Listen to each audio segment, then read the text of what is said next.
Movie start होते ही हमें lake के नजदीक एक घर दिखाई देता है जिसमें एक मैरिड कपल रह रहा होता है। उस वक्त आधी रात गुजर चुकी होती है। तब एक लेडी अपने रूम में सो रही होती है, लेकिन उसका हस्बैंड बाहर ड्रिंक कर रहा होता है। उस आदमी को देखकर ऐसा लग रहा था कि जैसे वो बहुत ज्यादा डरा हुआ हो। वो एक पेंटिंग को काफी देर से बड़े गौर से देख रहा होता है। फिर कुछ देर के बाद वो मिरर के सामने आकर खड़ा हो जाता है और शीशे में अपना सर मारता है, जिससे उसे काफी चोट लगती है। जब उसकी वाइफ को ये आवाजें सुनाई देती हैं, तब वो जाग जाती है और उसे देखने नीचे आ जाती है। उसका हस्बैंड बहुत अजीब कंडीशन में होता है। वो उसे भी एक आयरन स्टिक से मार डालता है। फिर काफी साल गुजर चुके होते हैं और एक बार फिर हमें एक फैमिली दिखाई देती है और ये फैमिली काफी हैप्पी फैमिली होती है। इस फैमिली में हस्बैंड वाइफ जो कि अपनी लाइफ बहुत खुशी खुशी स्पेंड कर रही होती है, जिसमें लड़के का नाम एडम और लड़की का नाम लीसा होता है। बेसिकली एडम एक मैथमेटिक्स प्रोफेसर होता है। अभी कुछ अरसा पहले ही एक यूनिवर्सिटी से उसे बहुत ही अच्छी जॉब ऑफर होती है, जिसकी सैलरी भी काफी अच्छी होती है और साथ में वो लोग उसे रहने के लिए एक खूबसूरत सा घर भी प्रोवाइड करते हैं, जिससे वो काफी खुश होता है। फिर वो लोग सिटी से टाउन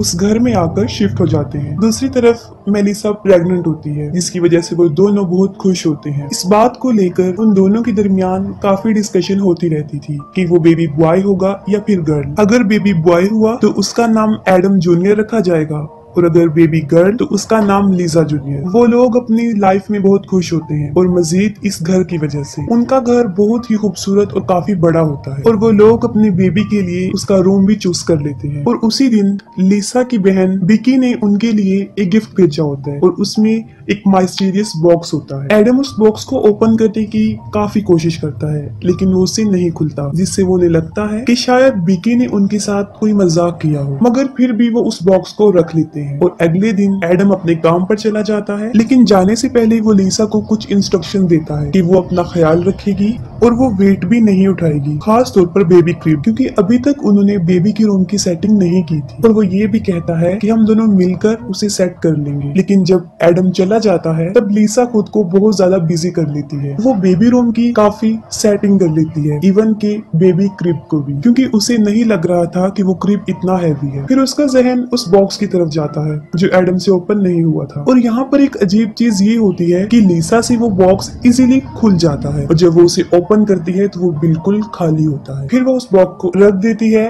और वॉक पर चली जाती है। तब उसे एक औरत नजर आती है जो रो रही होती है और उसकी बॉडी पर भी ब्लड लगा होता है और वो बार बार एक ही लफ्ज बोल रही थी कि मैंने अपने बच्चे को खो दिया है। उसकी ये हालत देखकर लीजा उसकी हेल्प करना चाहती थी, लेकिन वो लीजा को देखकर अजीबो अजीब बातें करना शुरू कर देती है। वो उसे कहती है कि जो बच्चा तुम्हारे पेट में है वो तुम्हारा नहीं रहेगा, वो उसे ले जाएगा और लोग भी तुमसे डरना शुरू कर देंगे। और ये भी कहती है कि तुम अपने बच्चे को बचा नहीं सकोगी। ये बातें सुनकर लीजा काफी डर जाती है और वो वापस घर आ जाती है। फिर वो एडम को कॉल करती है और सारे इंसिडेंट का उसे बताती है। लेकिन उस दिन से लीजा के साथ अजीबोगरीब होना शुरू हो जाता है। उसे बेबी रूम से किसी बच्चे की रोने की आवाजें आती हैं। फिर हालात को समझने के लिए वो ऊपर जाकर देखती है तो जो चीज वो देखती है उसे देखकर काफी हैरान हो जाती है। वो देखती है कि बेबी क्रिब में एक बच्ची लेटी हुई है। उसे कुछ समझ नहीं आ रही होती कि ये क्या हो रहा है, क्योंकि ये कोई ख्वाब नहीं होता बल्कि हकीकत होती है। और फिर जैसे ही वो उस बच्ची को गोद में उठाती है तब उसका चेहरा अचानक से बदल जाता है और इसके बाद लीजा अपने होश खो बैठती है। और शाम को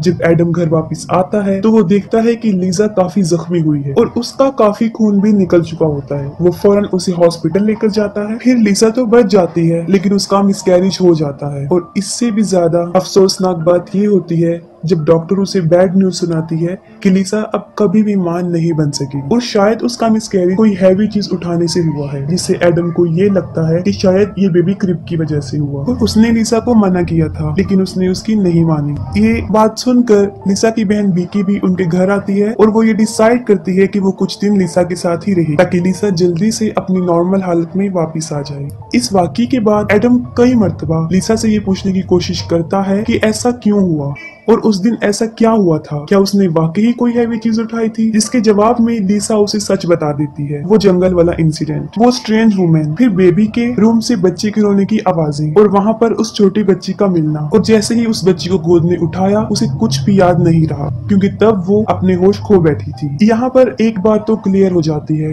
कि उनके साथ कुछ अजीबोगरीब हो रहा था, और साथ में एडम को वो मिस्टीरियस बॉक्स भी मिल जाता है जो इजीली ओपन हो रहा था। तब एडम लिसा को बताता है, जिस पर वो कहती है कि इस बॉक्स को तो मैंने उसी दिन खोल लिया था जब ये वाकया पेश आया। और फिर वो बिकी से पूछते हैं कि उसने उन्हें ये बॉक्स क्यों दिया जो पहले तो नहीं खुल रहा था और अब खुल चुका है और खाली भी है। जिस पर वो कहती है कि ये मैंने किसी घर की आइटम्स की सेल पर खरीदा था और मैंने इसको लिसा को गिफ्ट कर दिया। लेकिन रियलिटी तो ये होती है कि उस बॉक्स ने पहले तो बिकी को अट्रैक्ट किया और फिर लिसा को, तभी तो उसने ये बॉक्स ओपन कर लिया था। लेकिन उन लोगों को इसके बारे में कोई आइडिया नहीं होता और फिर नॉर्मल लाइफ चलती रहती है। और फिर कुछ दिन गुजर जाने के बाद लिसा को अपने घर से कुछ महसूस होना शुरू हो जाता है जिसे वो बता भी नहीं सकती थी। जैसे अक्सर घर के मिरर्स में लिसा का रिफ्लेक्शन काफी अजीबोगरीब बिहेव करता। और एक सुबह जब बिकी और लिसा योगा कर रहे होते हैं तब एक बार फिर लिसा को किसी बच्चे के रोने की आवाजें आती हैं। इस बात को वो बिकी से भी शेयर करती है। वो काफी डर जाती है और फिर से चेक करने बेबी के रूम में चली जाती है और इस बार फिर बेबी क्रिब में एक बच्ची लेटी होती है, लेकिन अब वो पहले से बड़ी हो चुकी होती है। और अजीब बात तो ये होती है कि वो सिर्फ लिसा को नजर आ रही होती है, बिकी को नहीं। फिर वो अपनी बहन को एक्सप्लेन करती है कि वो नॉर्मल है और वो वाकई एक बच्ची को देख रही है। फिर रात को एडम देखता है कि लिसा अपने बेड पर नहीं है। वो उसे देखने के लिए जाता है, तब लिसा उसे फायर प्लेस के पास खड़ी हुई मिलती है जो कि एक पेंटिंग को मुसलसल घूर रही होती है। वो एडम को बताती है कि हमारे साथ कुछ अजीब हो रहा है, क्योंकि जब हमारे साथ हादसा पेश आया तब ये पेंटिंग ऐसी नहीं थी और अब ये पेंटिंग बिल्कुल बदल चुकी है। क्योंकि पहले उस पेंटिंग में ये था कि 4 बच्चे खेल रहे थे और उन्हें एक औरत बैठकर देख रही थी, लेकिन अब ऐसा कुछ नहीं हो रहा होता। और वाकई ही वो पेंटिंग बदल चुकी होती है, क्योंकि वो औरत अब अपने बच्चों की तरफ नहीं बल्कि साइड पर देख रही होती है। और इस बात को सिर्फ लिसा महसूस करती है, एडम नहीं। और वो उसे समझाता है कि तुम अपने बेबी को खो देने की वजह से ऐसी हो गई हो, जिसकी वजह से तुम काफी अपसेट हो और तुम्हारी ऐसी हालत है। और फिर बिकी के साथ भी एक अजीब चीज होती है जब वो नोटिस करती है कि मिरर उसका रिफ्लेक्शन एज इट इज नहीं दिखा रहा और मिरर में नजर आने वाली लड़की बैकी तो बिल्कुल भी नहीं लग रही थी। और फिर देखते ही देखते उसकी रिफ्लेक्शन उसे मारने की कोशिश करती है और उसके दिमाग पर ऐसा असर कर देती है कि वो अपनी बहन को बताए बगैर वहाँ से चली जाती है। लिसा को इस बात का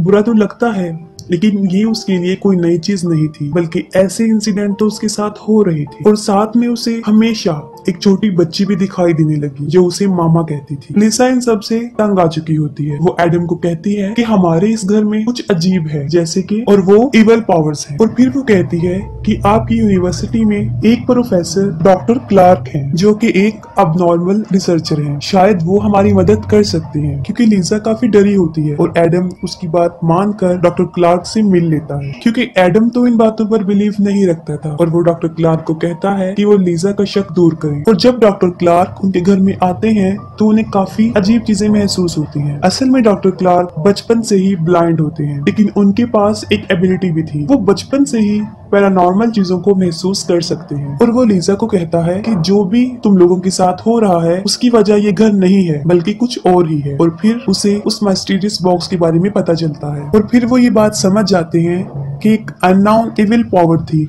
जो उस बॉक्स में कैद थी, और जैसे ही उसे ओपन किया गया तो वो आजाद हो गई। और जिसने भी उस बॉक्स को ओपन किया है वो उसके साथ ही है, तो वो चीज उनके साथ ही है। वो जहाँ जहाँ जाएंगे वो चीज उनके साथ हो। ये बातें सुनकर एडम काफी गुस्से में आ जाता है और वो डॉक्टर क्लार्क को बाहर निकाल देता है और कहता है कि मैंने आपको ये कहा था कि आप लिसा का शक दूर करें, लेकिन आपने तो उसे मजीद डरा दिया। जिस पर डॉक्टर क्लार्क उसे समझाने की कोशिश करता है कि तुम लोगों को शायद पता नहीं है कि तुम कितनी बड़ी मुसीबत में हो, लेकिन वो उसकी कोई बात नहीं सुनता।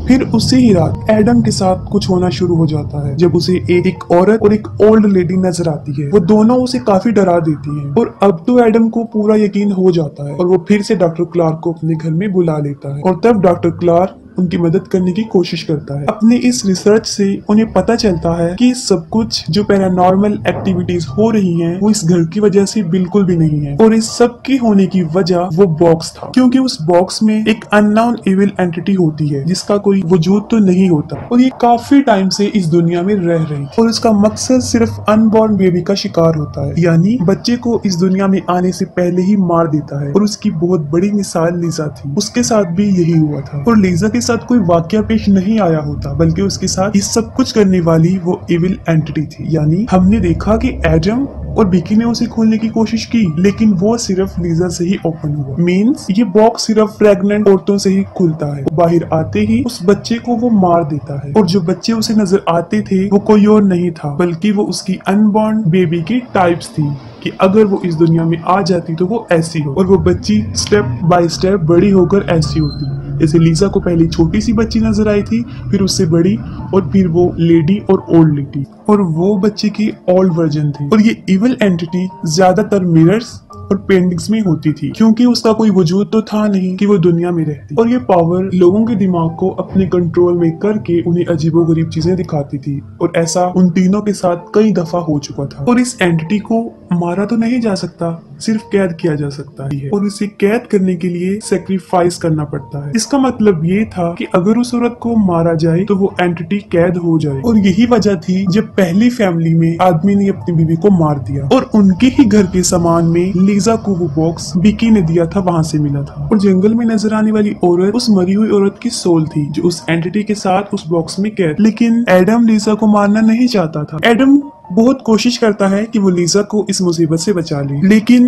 ये एंटिटी लोगों को हिप्नोटाइज करती है और लोगों को एक दूसरे से मरवाती है। अब एडम भी हिप्नोटाइज हो चुका होता है, और वो उस आदमी की तरह लीजा को मार डालता है, और वो एंटिटी फिर से उस बॉक्स में कैद हो जाती है, और एडम जेल चला जाता है। और जाने से पहले वो बॉक्स को विकी को देता है, और अब ये सब कुछ विकी के साथ होने वाला था, क्योंकि वो भी प्रेग्नेंट। और इसी के साथ मूवी भी एंड हो जाती है।